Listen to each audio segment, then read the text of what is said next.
Hey everyone, how's it going today? cryptoFOXXY here. Thank you guys so much for stopping by the channel.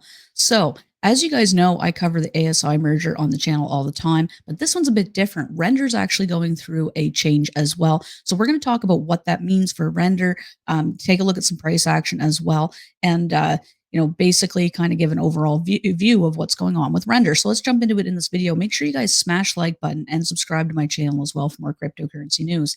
Let me know down below, do you guys hold Render? Well, there we go. That's my first mistake for this video. Alrighty, let's grab this. There we go. So you guys can see that now. So Render. Render hits a crucial user milestone ahead of much anticipated token swap. The Ali charts has revealed that the platform saw the highest number of 24-hour active addresses since Render's launch. The upcoming migration of all Render coins to Render is behind the surged activity. The platform plans to move all Render assets from the Ethereum network to Solana, rebranding the coin to Render. So it's going from RNDR to actually Render. Launched as an Ethereum project back in 2017.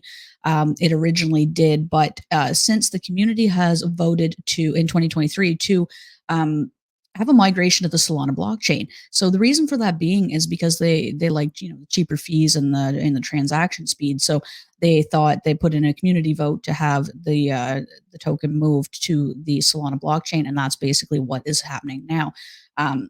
The new Solana program library coin Render went live in November 2023, and experts believe Render will tap Solana's growth and predicted success to outshine the altcoin market. So it's very interesting what they're doing there. It's also the top decentralized application, or DApp, on the Solana blockchain. And the reason being that they moved it, like I mentioned, was cheaper fees and transaction speeds, because Solana is a heck of a lot cheaper than Ethereum, as we know, with gas fees. Ethereum, in the last bull market, like I know I've personally paid $200-300 for transactions because the benefits outweighed the negatives, and it's just kind of what you had to do sometimes to take profits. But getting up at 5 o'clock in the morning to take profits on some of my altcoins, and it was like, sometimes $200 transaction fees, and it's like, all right, do I do it now or do I wait for the coin to go down, and then I risk losing my gains?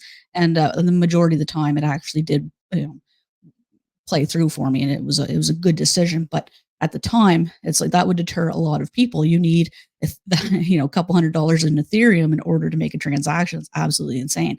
So the increased user activity and technical indicators suggest continued upswings in the coming future, because it did trigger the bullish price movements for Render over the past day and such. It is coming down a little bit now, having a little bit of a cool down. But buyers triggered a massive reversal from this support at $5.60. The 23.6 fib retracement remains vital, as it prevented further declines during early July bearishness. Render's entire correction happened within two declining trend lines, forming a flag setup.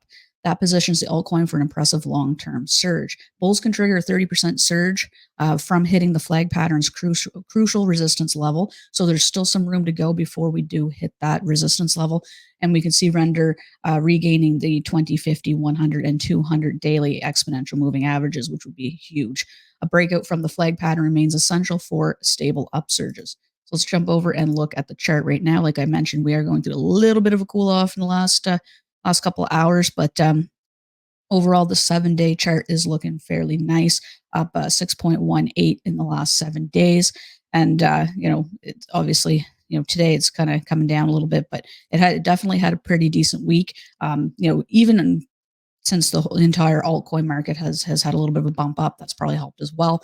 But Render is going through the migration, handling it fairly decently so far. So we'll wait and see what happens there. I'll be covering it a little bit more for you guys as well. Let me know down below if you'd like me to start covering, what's going on with Render and their token migration over to Solana. So let me know down below. Thanks guys so much for tuning in, and I'll catch you guys in the next